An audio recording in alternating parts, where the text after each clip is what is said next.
Salut à tous, c'est Mathieu Delmas pour une nouvelle émission. Karim Debache. Aujourd'hui, on va parler d'un vieux jeu, Joueur du Grenier. Et on va revenir sur un des plus grands personnages de cartoon, Bugs Bunny. Edouard. Et pour ça, je vais devoir ouvrir une parenthèse, bande de mécréants. Oula. Link the Sun et Antoine Daniel. Ah waouh. Ah ouais, bravo. En plus, la dernière était pas évidente. Non, même celle-là était facile en vrai. À la limite, c'était plutôt Edouard qui était un peu chaud. Enfin bref, chapeau. Mais bon, on va peut-être commencer vraiment la vidéo là. Donc salut à tous, c'est Mathieu Delmas pour une nouvelle émission. Ben non. C'est vrai qu'aujourd'hui, Bugs Bunny a perdu de sa superbe, mais à une époque, on le voyait un peu partout avec les Looney Tunes. Bon, particulièrement à la télé déjà, avec plusieurs séries différentes. Au cinéma très rapidement, avec quelques films dont le très connu Space Jam, et finalement dans pas mal de jeux vidéo. De toute façon, je vais pas faire tout le curriculum.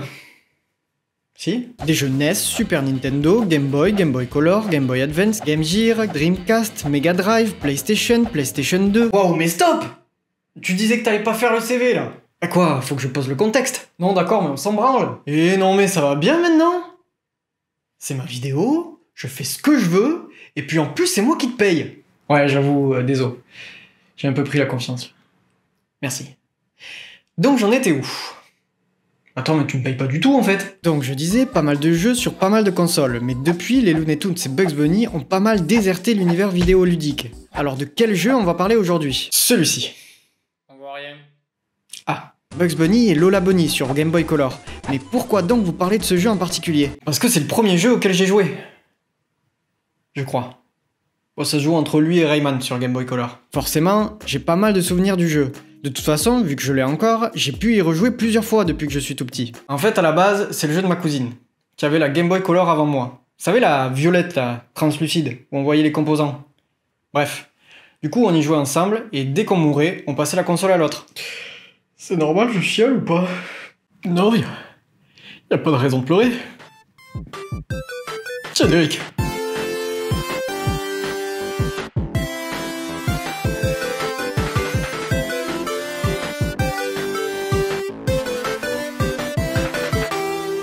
Donc, Bugs Bunny et Lola Bunny Opération Carotte, sorti sur Game Boy Color en 1998, développé par VD Dev. Connais pas. En même temps, je connais aucun studio du coup. C'est un studio français. Ah ouais? Tu le connais toi? Non, mais j'ai accès à internet. Alors oui, d'après Wikipédia, VD Dev est bien un studio français, fondé en 1990 par Guillaume Dubail et Fernando Vélez, malheureusement décédé en 2016. Ils ont réalisé une quinzaine de jeux, dont Les Schtroumpfs autour du monde sur Game Boy, Game Gear et Master System, Lucky Luke sur Game Boy et Game Boy Color, Les Fous du Volant, 24 heures du Mans, Stuntman et Astérix et Obélix XXL. Astérix et Obélix XXL? Oh putain, j'adorais ce jeu. C'est la version Game Boy Advance. Ah, mais il a une meilleure note que sur PS2. Oui. Noté 11 sur 20 sur console de salon et 13 sur 20 sur console portable, on reproche au jeu un problème d'angle de caméra et de pauvreté de gameplay, qui est soi-disant mieux géré sur Game Boy Advance. Tout ça d'après jeuxvideo.com et tous les autres sites de critiques de jeux. Bref, on en conclut que VD Dev ont fait du plutôt bon boulot. Et ils ont aussi fait le cauchemar des Schtroumpfs sur Game Boy Color. Je me rappelle, j'y jouais quand j'étais petit. Mais le jeu était pas à moi, donc bon. Donc, développé par VD Dev et édité par Infogrames, et plus besoin de les présenter, est un jeu de plateforme qui... Infogrames.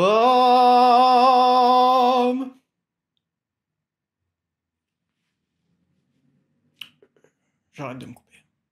Merci. Donc, l'histoire commence quand Bugs et Lola se rendent compte que leurs carottes ont disparu. Ils se disent de vite aller faire un tour dans les studios pour aller découvrir ce qui s'est passé. Non, cherchez pas, hein. Au moins, ils s'entraînent pas en longueur, là. Effectivement, parce qu'après cette courte intro, le jeu commence direct. Enfin, disons qu'on se retrouve dans le sélecteur de niveau, où un seul choix nous est donné. Et ça, tout au long du jeu. Dès qu'on finit un niveau, ça en ouvre un autre, mais ferme le précédent. Bref, ça permet quand même de pouvoir apprendre les touches avant de se retrouver véritablement dans le premier niveau, qui est celui de Sam le pirate, nommé l'île au trésor. Donc là, ça lance le jingle. Puis un deuxième.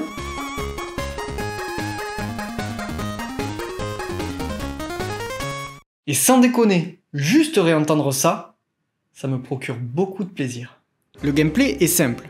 On peut sauter avec le bouton A, frapper avec le bouton B, et switcher avec Lola avec le bouton Select. La particularité de Lola, c'est qu'elle peut planer avec son parapluie. Moi j'aime bien Mary Poppins. Alors que Bugs déplace des objets lourds et peut creuser à certains endroits indiqués par une pelle. Vous êtes sûr? Ah, parce que le truc... c'est un mur porteur là, et moi je m'y connais. Non, pas du tout en vrai, je me suis juste...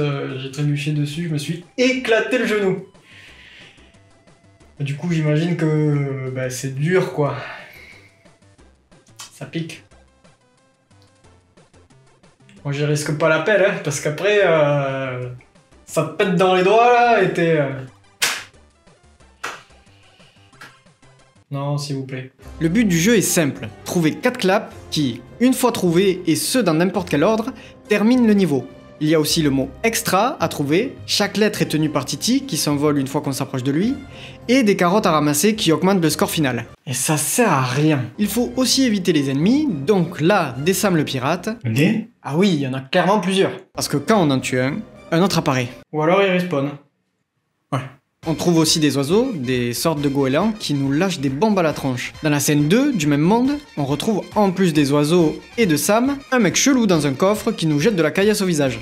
Et ici, la même chose, retrouver les 4 claps. C'est hyper simple. Une fois les 2 scènes passées, on arrive au boss, et dans ce cas-là, Sam. C'est hyper chaud. Déjà, j'ai dû m'y reprendre à 5 fois avant de l'avoir. Le but là est d'arriver au bout sans se faire rattraper par Sam. La complexité du truc, c'est que les ennemis et les objets arrivent au bord de l'écran, mais nous aussi, on est au bord de l'écran. Parce que ce con de pirate aime bien nous mettre sous pression.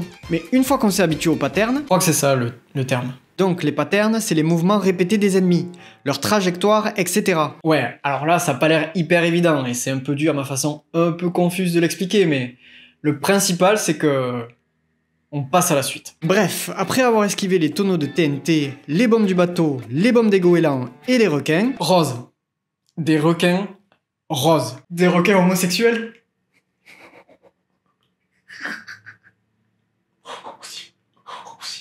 Aussi. Wow! Tu t'es cru en 2012 ou quoi? Non, sans déconner. Ferme ta gueule. Je disais, une fois que les requins et tous les autres ennemis sont esquivés, on se retrouve sur un bout de bois, fait une planche, fait une bûche. Et là, faut être un sacré funambule, hein, sinon tu glisses et tu meurs. Sur la bûche, il y a Sam le pirate qui arrive et qui nous tire dessus.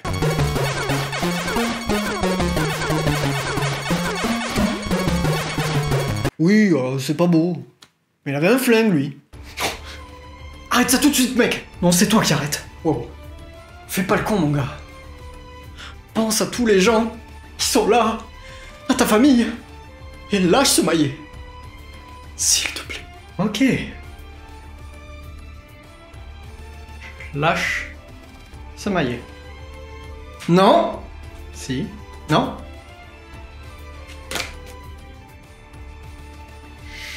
C'est parce que c'est hyper léger. C'est un plastoc. C'est un jouet. C'est un jouet. Stop. Mais le mini. Bon. De toute façon, j'avais pas de flingue, hein, c'était du mime. À bientôt.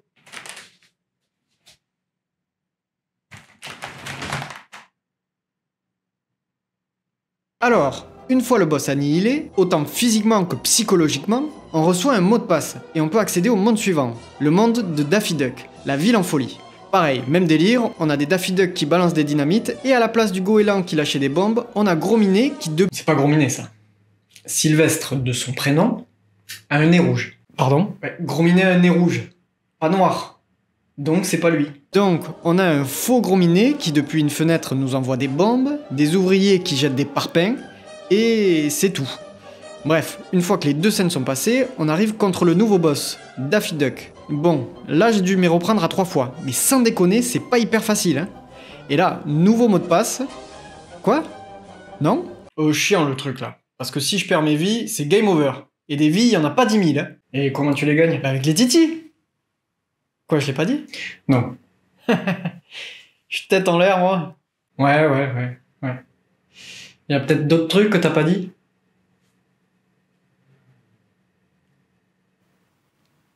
Bah on est quand même la même personne. Wow, on se ressemble pas tant que ça. Ah si, c'est exactement le même visage. Lui aussi d'ailleurs. Je sais pas qui c'est.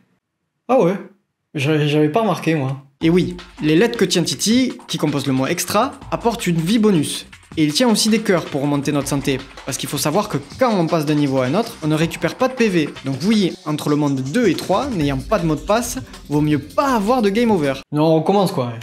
C'est chiant. Bref, pour le reste des autres mondes, on garde le même concept, mais la difficulté augmente graduellement.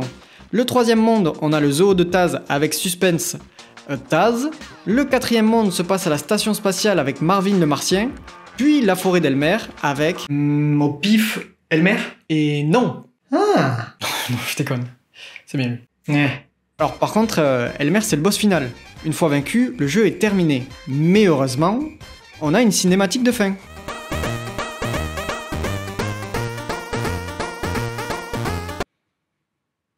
Je suis pas déçu. Mais moi oui. Heureusement, le générique de fin est complètement incroyable. Quoi? On n'a pas le droit de faire de l'humour? Plus sérieusement, le jeu est très bon. VD Dev ont fait un excellent boulot. Les jingles, les musiques, les sprites et le gameplay sont hyper réussis. Même si c'est un poil classique, c'est quand même bien fait. Puis 17 sur 20 sur jeuxvideo.com quand même. On s'en fout. Je me suis régalé quand j'étais petit à jouer à ce jeu.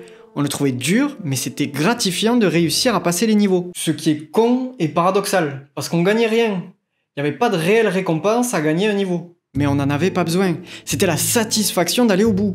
Aujourd'hui, évidemment, je trouve le jeu plus simple, même si les boss sont pas hyper évidents, ce qui donne un peu de challenge. Bref, j'étais content de rejouer à ce jeu. D'un côté pour le challenge, et d'un autre pour les souvenirs. Oh non, putain, je chiale encore. Oh le con. Faut peut-être surveiller ça là, non? Non, en plus j'abuse un peu. Le challenge n'était pas si fou. C'est surtout pour les souvenirs. Le souvenir d'un premier jeu qui m'aura donné goût aux jeux vidéo. Et rien que pour ça, merci. Oh putain.